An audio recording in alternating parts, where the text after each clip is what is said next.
네, 지난주부터 이제 교회 용어 탐구 세 번째 시리즈 말씀 나누고 있습니다. 성경에 나오는 여러 가지 용어들 중에 우리가 안다고 생각하지만 뭔가 설명하기는 어려운, 하지만 이것을 이해하는 것이 굉장히 중요한 기독교의 가르침들과 성경에서 이야기하고 있는 바를 이해하기 위해서 굉장히 중요한 여러 용어들을 하나씩 다루고 있습니다. 지난주에 삼위일체에 대한 이야기 나누었죠. 삼위일체 에서 나누고자 했었던 핵심은 하나님께서 어떤 방식으로 존재하시는가입니다. 하나님이 공동체적인 존재로 존재하시고 사랑 안에서 서로 관계를 맺는 그 관계 자체로 존재하신다라는 이야기 나누었죠. 그래서 사랑의 관계로 마치 삼중주가 하나의 하모니를 이루는 것처럼 하나님께서 그 아름다운 선율을 연주하고 계시고 우리를 그 선율 가운데로 그 연주자로 그 관계 속으로 초대하고 계시다라는 이야기들 나누었습니다.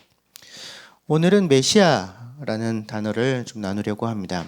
성경 전체에 등장하는 수많은 인물들이 등장하는데 그 중에 한 명의 찐 주인공을 뽑자면 당연히 예수님이실 겁니다. 그리고 예수님을 의미하는 용어 중에 하나가 이제 메시아라는 단어입니다. 예수님을 뭔가 우리가 풀네임으로 부르고 싶을 때 뭐라고 부르죠? 예수 그리스도. 예수는 이름이고 그리스도는 성인가요? 네, 아닙니다. 역할을 부르는 단어입니다. 그리스도는 사실은 한자 그 중국어로 이제 음역한 말이고요. 헬라어로는 크리스토스입니다. 그리고 이 크리스토스라는 헬라어 단어는 히브리어 마시아흐, 그러니까 메시아라고 우리가 알고, 이거 메시아도 역시 음역이에요. 네, 히브리어로는 마시아흐. 라는 단어를 이제 헬라어로 번역할 때 이제 그리스도라고 크리스토스라고 번역을 합니다. 이 두 단어 마시아흐 그리고 크리스토스 둘 다 같은 의미를 가지고 있습니다. 기름 부음 받은 자 또는 기름 발림은 받은 자 뭐 이런 뜻을 가지고 있어요. 기름을 바르다, 기름을 붓다라는 단어가 히브리어로는 마샤흐고요. 그래서 거기서 마샤흐라는 단어가 나왔고 헬라어로는 크리오라는 단어거든요. 그래서 크리스토스라는 단어로 기름 부음 받은 자라는 단어가 된 것입니다. 그러니까 의미적으로 이제 같은 의미를 뜻하는 단어를 이제 사용한 거예요. 근데 기름을 붓는다라는 것이 무슨 의미일까요? 우리는 누군가에게 기름을 붓지는 않아요, 지금. 그죠? 근데 구약 성경에서 기름을 붓는 어떤 행위는 특정한 과정을 거쳐서 거룩하게 구별된 특별한 기름을 사람이나 물건에 이렇게 붓거나 바르는 그런 것을 의미해요. 행동 자체보다는 그 행동에 어떤 담긴 의미가 중요한 상징적인 행위인 거죠. 일종의 퍼포먼스 같은 거죠. 성경시대의 기름이라고 하면 대부분 올리브유입니다. 뭐 구하기가 쉬웠을 뿐만 아니라 올리브유는 그 당시 그 근동 지역에 살고 있는 사람들에게 생활 필수품이었어요. 식품의 역할도 했고요. 지금 우리가 주로 올리브유는 뭐 식품으로 사용하죠. 다른 용도로 거의 사용하지 않죠. 그때도 마찬가지였고 고칼로리의 어떤 음식 중에 하나인 거죠. 약으로도 사용했습니다. 어떤 상처가 났을 때 이제 기름을 발라서 좀 상처가 빨리 낫게 하는 용도로도 사용했고요. 또 등불을 밝히는 등유로도 사용했고요. 또 건조한 그 기후 속에서 이제 먼지나 이제 피부 갈라짐 이런 것으로부터 보호하기 위한 로션 같은 역할을 하기도 했습니다. 다른 제품이 없으니까요. 이제 올리브유를 이렇게 다양하게 사용한 거예요. 그래서 구약 시대를 살고 있었던 성경 시대를 살고 있었던 사람들에게 이 기름이라는 것은 생명을 유지하기 위해 필요한 식품이기도 하고 상처를 회복시키는 약이기도 하고 어둠을 밝히는 재료이기도 하고 연료이기도 하고 또 어떤 보호를 해주는 어떤 물질이기도 한 거죠.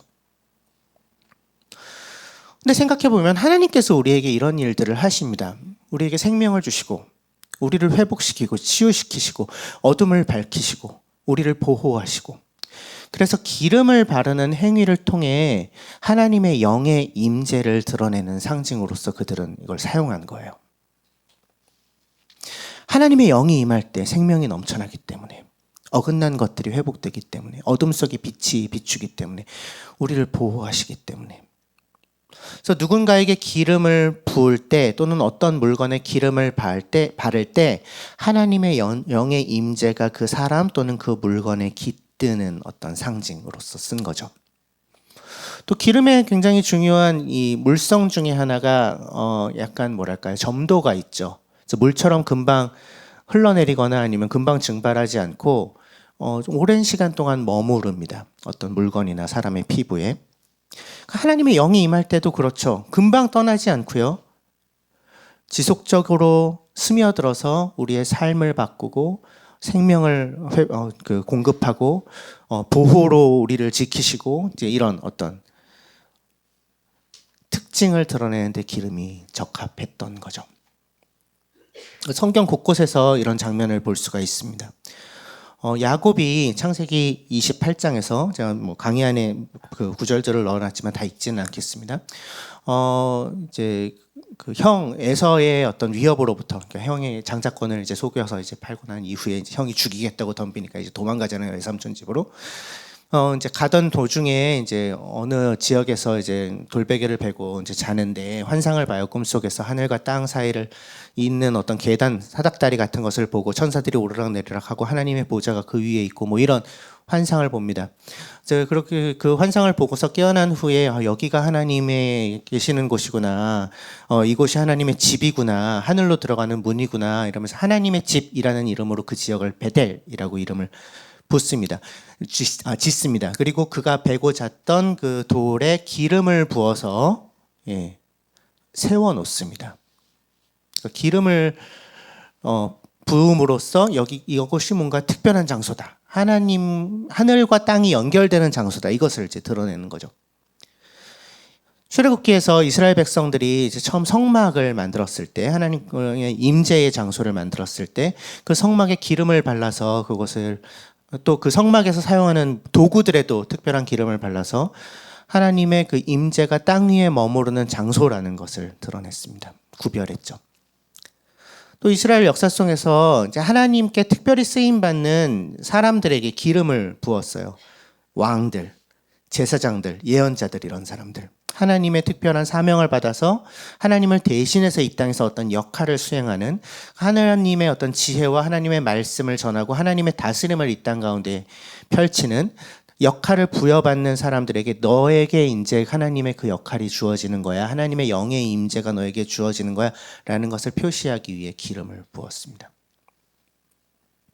그래서 이런 여러 가지 장면들은 사실은 한 가지의 사실을 이야기해 줍니다. 하나님이 언제나 이 땅에 당신의 힘, 당신의 능력, 당신의 생명을 흘려보내시기 원하신다는 것. 그래서 그냥 내버려 두지 않으시고, 죄악으로 가득 찬 망가진 이 세상을 그냥 내버려 두지 않으시고, 그분의 영신 성령의 힘으로 말미암아 이 땅을 다시 회복하고 치유하고 그분의 보호하심 가운데 다시 들어가게 하시는 일을 꾸준하게 하신다는 것을 이 모든 기름 부음의 사건들이 드러내 보여줘요. 하나님은 이 일을 하기 원하시는 분이시라는 것이 성경의 일관적인 증언입니다. 하나님은 생명을 흐르게 하기를 원하신다. 하나님은 치유와 회복을 임하게 하기 원하신다. 하나님은 우리를 보호하기 원하신다. 어둠 가운데 빛을 밝히시기 원하신다. 하나님의 열망이 거기에 있다. 그런데 우리가 살고 있는 세상은 망가진 세상이죠. 하나님의 이 의지가 다 드러나지는 않는 그러한 세상입니다. 왜 이렇게 망가졌을까? 이 얘기 여러분들 잘 아시는 얘기겠지만 다시 할 수밖에 없는데, 처음 하나님이 세상을 만드셨을 때 그 처음 모습은 하나님께서 보시기에 참 좋았다라고 얘기할 정도로, 창세기 1장 마지막 절이죠. 아름다운 세상이었습니다. 질서가 가득한 세상이었어요. 생명이 넘치는 세상이었습니다. 치유와 회복이 가득한 세상이었어요. 하나님이 만드신 첫 번째 사람 아담과 하와라고 부르는 사람들은 거기에서 평화를 누리면서 살 수 있었습니다. 하나님께서 그들에게 한 가지 명령을 하시죠. 다 먹어도 좋은데 저 나무, 저 동산 중앙에 있는 저 나무의 열매만은 먹지 말아라 명령하시죠. 그것을 먹으면 정령 죽을 것이다. 그게 왜 필요했느냐? 이 얘기 제가 나눈 적이 있고 아마 아실 겁니다. 창조자와 피조물의 어떤 그 기준이 필요했기 때문에. 인간이 피조물의 자리를 지키면서 하나님이 주시는 생명을 누리게 하기 위한 안전장치로서 선악과를 만드셨다는 얘기들 제가 나눈 적이 있어요. 그런데 이렇게 하나님이 만드신 질서 가운데, 그 평화 가운데 굉장히 이상한 존재가 하나가 등장해요. 창세기 3장으로 가면 뱀이라는 존재. 쉽게 이해할 수가 없는 존재죠. 하나님을 거역하는 존재, 또는 하나님을 거역하도록 사람을 꾀는 존재로, 하나님을 대적해서 인간을 죽음으로 몰아가려는 악을 상징하는 존재로 뱀이라는 이상한 존재가 등장하죠. 그래서 뱀이 인간을 유혹하죠. 야, 저거 하나님이 다 먹지 말라 그랬어? 아니, 다 먹어도 좋은데 저거 먹지 말라 그랬어. 먹으면 죽을지도 모른다고 하셨어. 아니야, 안 죽어. 저거 먹지 말라고 한 거는 너네가 저걸 먹으면 너희 눈이 밝아져서 하나님처럼 지혜롭게 될까 봐 하나님 먹지 말라고 하신 거야. 꾀죠. 사람이 그 유혹에 넘어가죠. 그래서 뱀의 말을 믿고 열매를 먹죠. 에덴에서 그들이 누렸던 평화가 그 순간 깨어집니다. 하나님의 질서가 망가졌습니다. 하나님과 인간 사이를 잇던 생명의 연결이 끊어지고 말죠. 하나님께서 흘려보내시기 원하셨던 생명과 치유와 회복과 빛과 보호하심의 그 흐름이 균열이 생기고 죽음과 악이 이 땅에 스며들기 시작한 시작점이죠. 근데 이 이야기의 근데 마지막 부분에 하나님께서 그들에게 어떤 약속을 하시냐면 뱀에게를 저주하시면서 하나님께서 말씀하시는 것이 창세기 3장 15절에 나오는데요. 같이 한번 읽어봅시다. 창세기 3장 15절. 시작. 내가 너로 여자와 원수가 되게 하고 너의 자손을 여자의 자손과 원수가 되게 하겠다. 여자의 자손은 너의 머리를 상하게 할 것이요 너는 여자의 자손의 발꿈치를 상하게 할 것이다. 여자의 자손이라는 한 명의 인물에 대한 약속이 등장해요. 뱀을 저주하시면서 하나님이 이 말씀을 하시는 거예요. 이 구절을 원시복음이라고 부릅니다. 첫 번째 복음. 하나님의 구원하시겠다는 의지가 담겨있는 첫 번째 구절.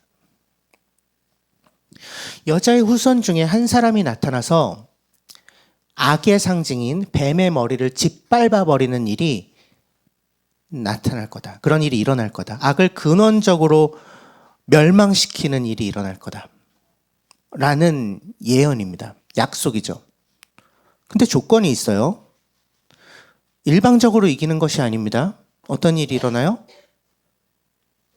너는 여자의 자손의 발꿈치를 상하게 할 것이다. 그 악을 상징하는 존재인 뱀이 여자의 자손의 발꿈치는 상하게 한대요. 그러니까 뱀에게 그 발꿈치가 물리는 것을 감수해야 뱀의 머리를 짓밟은 일이 일어날 것이라는 예언이었어요. 그러니까 승리를 결국 거두게 될 여자의 자손이라고 불리는 이 인물이 아무런 상처 없이 아무런 대가를 지불하지 않고 그 승리를 얻어낼 수 있는 것이 아니라 자기 자신을 일정 부분 희생해야만 그 승리를 얻어낼 수 있다라는 것이 예언된 거죠. 이 여자의 자손이라는 이 첫 번째 약속을 그 시작점으로 해서 이제 구약의 긴 역사가 이제 그 이후로 이어집니다. 이스라엘이라는 한 나라를 통해서 하나님이 그분이 다스리시는 백성 공동체를 만들어가는 이야기. 근데 이 이스라엘 백성들도 하나님의 백성이라는 이 사람들도 계속해서 실패해요. 또 그들을 다스리라고 하나님이 세우신 왕들도 계속해서 반복적으로 죄악에 빠져요. 그래서 다윗이라는 사람이 왕위에 올랐을 때 사람들은 기대했어요. 그가 하나님의 뜻에 따라서 나라를 잘 다스릴 수 있을 거라고. 근데 우리 성경을 통해서 확인하죠. 다윗 역시 이 뱀의 유혹으로부터 자유하지 않았죠. 간음을 저지르고 살인을 저지르고. 다윗 이후의 왕들은요, 더 심각했죠. 하나님이 주시는 어떤 힘과 능력, 지혜 대신에 자신들의 힘을 과시하려고 들고 다른 사람들을 짓밟으려고 하고 하늘과 땅을 연결하는 역할을 하는 대신에 세상을 엉망진창의 폐허로 만들어버리는 일들을 다윗 이후에 이스라엘, 유다의 왕들이 계속해서 반복합니다. 권력과 돈과 우상숭배에 빠져서 파멸의 길로 계속해서 걸어가고 결국 이스라엘의 나라가 망하고 바벨론으로 이제 포로로 끌려가고, 그래서 하나님의 약속이 끊어진 것처럼 보이는 상황에서 구약 성경이 끝나죠.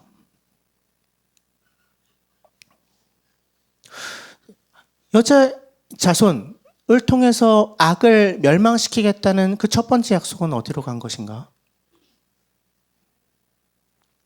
그 악으로부터 우리를 건져낼 존재, 악을 완전히 밟아서 짓밟아서 굴복시킬 그 존재는 도대체 언제 나타나는가? 우리에게 더 이상 소망이 남아있는가? 다윗이 그 역할을 해줄 줄 알았는데, 하나님이 세우신 왕들이 그 역할을 해줄 줄 알았는데, 모두 다 실패한 그 상황에서 하나님의 약속이 여전히 유효한가? 그래서 모든 희망이 사라져버린 것 같은 그 시기에 하나님이 보내신 사람들, 예언자들이 활동합니다. 그 옛 약속을 다시 끄집어내요. 악을 짓밟아버릴 존재에 대한 이야기를 다시 하기 시작해요. 여러 예언자들이 그 얘기를 합니다. 그리고 그런 존재를 그들은 메시아, 기름 부음 받은 자라고 부르기 시작했어요.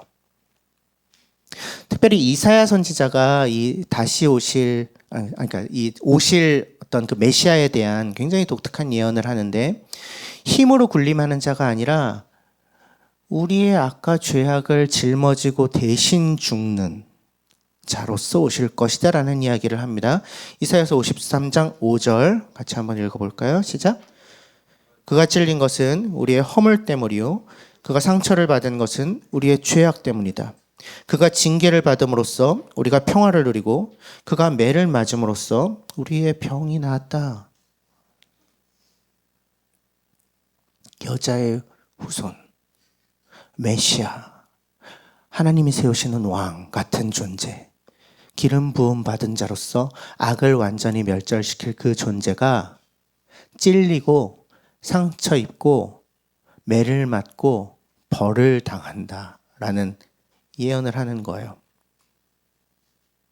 발꿈치를 물리는 일이 있을 거라는 예언을 다시 한 거죠.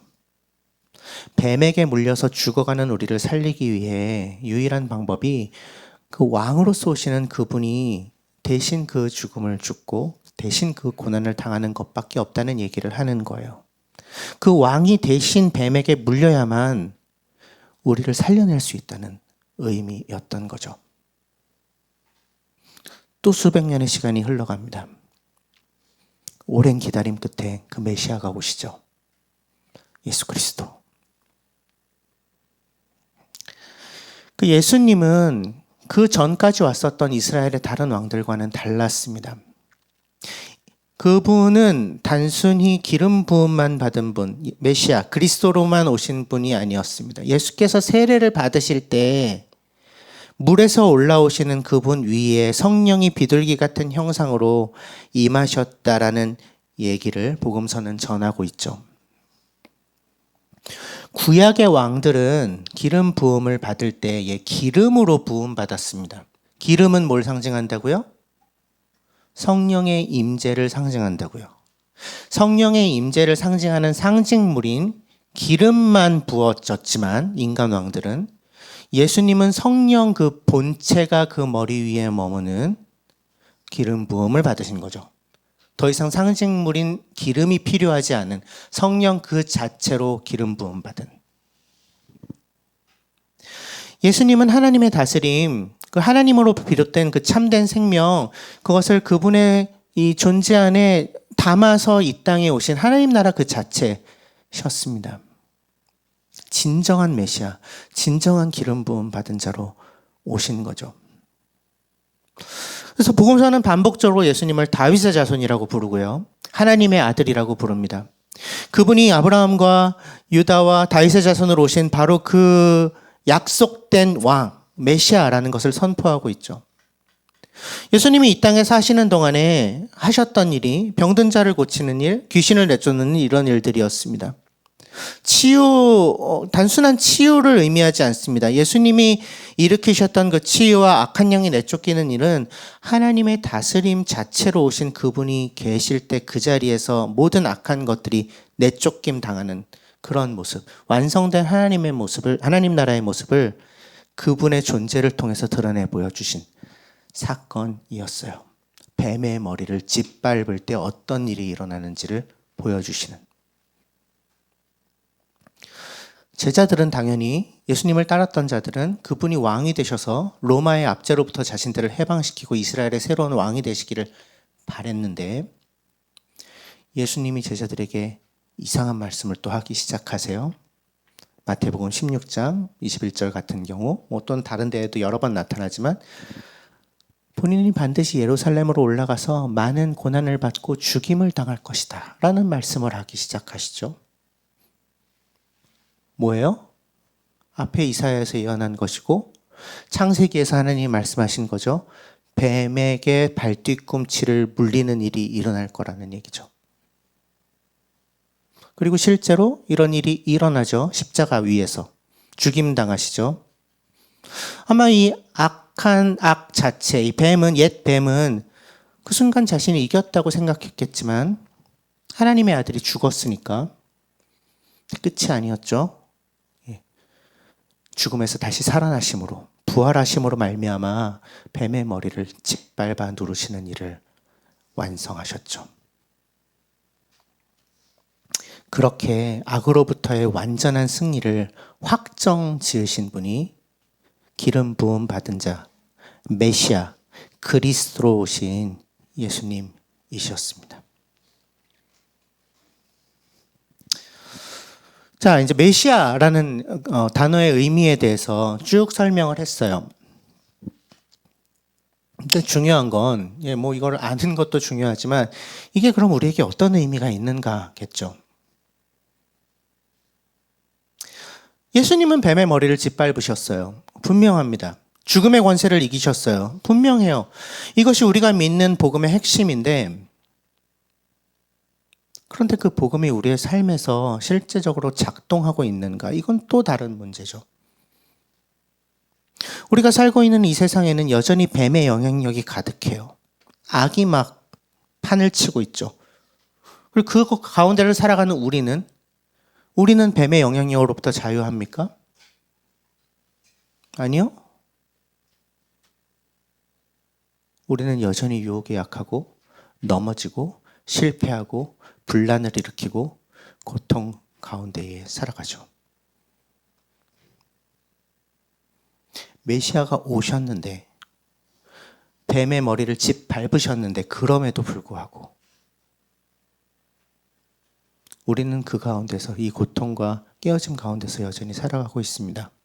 그렇다면 이 복음이, 이 메시아의 오심이 우리에게 어떤 의미죠? 우리는 이미 잘 알고 있습니다. 우리는 중간기를 살고 있다는 걸요. 이미와 아직 사이를 살고 있다는 것을요. 예수님이 가지고 오신 그 최종 승리가 이미 이루어졌지만 아직 다 완성되지는 않았다는 것을 우리는 알고 있습니다. 전쟁의 승패가 이미 결판이 났습니다. 뱀의 머리는 깨졌어요. 하지만 그 잔당들은 여전히 저항하고 있습니다. 그 가운데서 우리의 삶은 여전히 힘겹습니다. 그 가운데서 우리는 여전히 고통스러워요. 여전히 우리의 삶이 힘들다라는 것은 우리가 믿음이 부족하기 때문이 아니고 지금도 지속되고 있는 이 싸움의 한복판에 우리가 있기 때문입니다. 그때 필요한 것은 무엇이겠습니까? 믿음입니다. 이 싸움이 이미 결판이 났다는 것을 믿는 것이죠. 우리가 그 결말을 이미 알고 있다는 사실을 붙잡는 것입니다. 언젠가 그날이 오면, 예수께서 다시 오시는 날이 오면 우리 모두가 그 최종 승리를 완벽하게 누리게 될 것이라는 것을 믿고 그 가운데 머무르는 것입니다. 지금 그 깨짐 가운데 고통 당하고 계십니까? 관계의 깨짐 가운데 힘겨움을 경험하고 계시나요? 끝까지 그럴까요? 아니라는 거죠. 온전한 치유와 생명과 회복과 보호하심과 하나됨은 결국 이루어지고 말 정해진 미래입니다.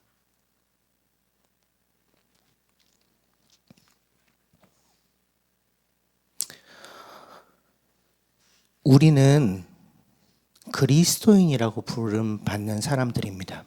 그리스도인. 그리스도가 뭐라고? 기름 부음 받은 자. 그리스도인은 뭐예요, 그러면? 기름 부음 받은 자를 따르는 이들. 뭐 이렇게 얘기할 수 있을 것 같아요. 또는 작은 기름 부음 받은 자들 이렇게 얘기할 수도 있을 것 같아요.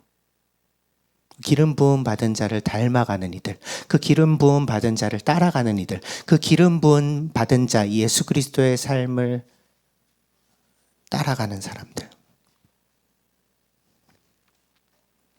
예수님이 부활하신 후에 그분의 성령을 그분을 따르는 이들에게 부어주시겠다 약속하십니다. 그분이 그러셨던 것처럼 상징적인 올리브유의 기름 부음이 아니라 성령의 기름 부음을 그를 따르는 자들에게 약속하신 거고, 그 성령께서 오셨죠. 우리는 이미 그 성령의 기름 부음을 받은 자들인 거죠. 왜? 하나님의 특별한 부르심을 받아서 이 세상 가운데 하나님의 일하심, 그분의 생명, 그분의 치유와 회복, 그분의 빛, 그분의 보호하심을 드러내는 존재로 살기 위해, 하늘과 땅을 잇는 통로로서 살아가게 하기 위해.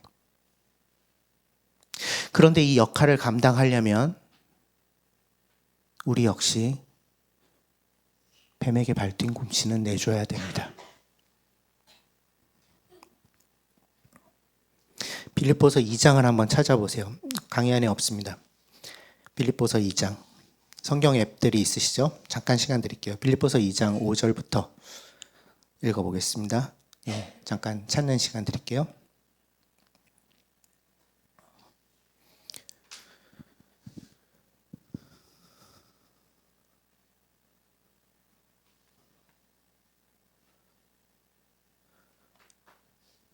빌립보서 2장 5절부터 11절까지가 예수께서 발뒤꿈치를 물리신 것이 무엇이며 그분을 따르는 자들, 작은 기름 부음 받을 자들로 사는 우리들이 가야 하는 길이 무엇인지를 선명하게 보여주는데, 빌립보서 2장 5절부터 11절까지를 같이 읽겠습니다.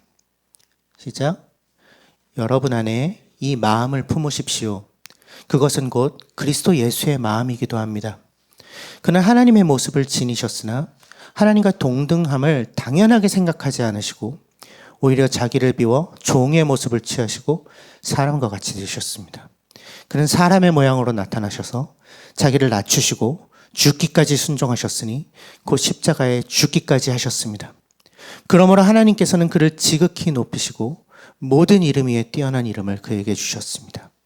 그래야 하늘과 땅 위와 땅 아래에 있는 모든 것들이 예수의 이름 앞에 무릎을 꿇고 모두가 예수 그리스도는 주님이시라고 고백하여 하나님 아버지께 영광을 돌리게 하셨습니다.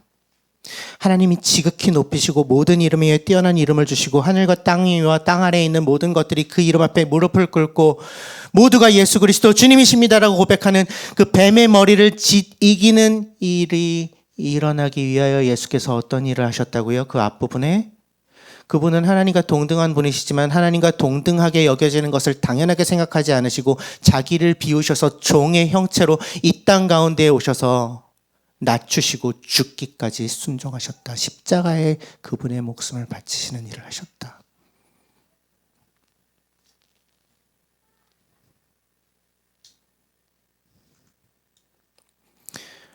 우리가 따르는 기름 부음 받은 자 그리스도가 이런 분이라면 우리의 삶 가운데 우리가 감당해야 되는 것들은 어떤 것일까요? 직장 동료들과의 어떤 관계의 갈등이 있을 때, 배우자와의 관계의 갈등이 있을 때,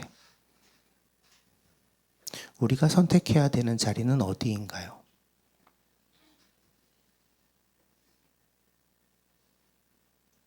하나님의 본체 그 자체이시지만 하나님과 동등하게 여겨지는 것을 당연하게 여기지 않으셨던 그리스도, 오히려 자기를 비우시고 낮추셔서 인간의 몸을 입고 죽기까지 순종하신 그 그리스도, 그 기름 부음 받은 자가 선택하셨던 그 자리는 지금 나의 삶의 현장 가운데서 어디냐는 거죠.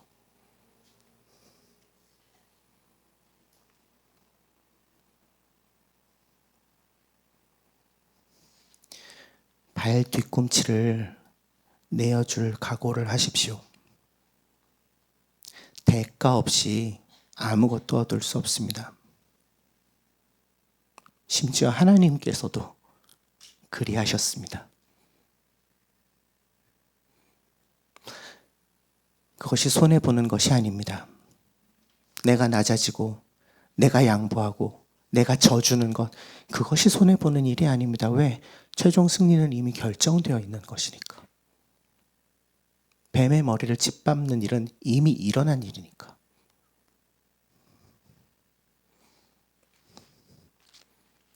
이것이 그리스도인, 기름 부음 받은 자를 따르는 이들, 또는 작은 기름 부음 받은 자들, 하늘의 생명을 이 땅 가운데 흘려보내는 존재들, 치유와 회복을 이 땅 가운데 이루어가는 사람들, 이 어두운 세상 가운데 빛을 밝히는 이들, 이 세상 가운데 하나님의 보호하심을 드러내며 살아가는 이들,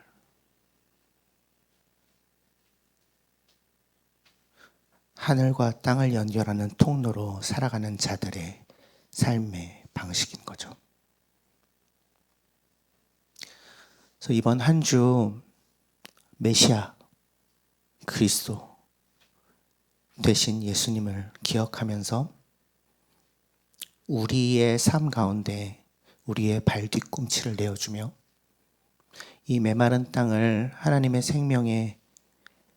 생명으로 적셔가는 성령의 임재를 우리의 삶을 통해서 이 땅 가운데 드러내는 우리들이 되었으면 좋겠습니다. 그래서 어떻게 살아갈지를 생각하고 실천하여 볼 수 있었으면 좋겠습니다. 영상 하나 볼까요? 네, 잠시 1분 동안 침묵하는 시간 가지겠습니다.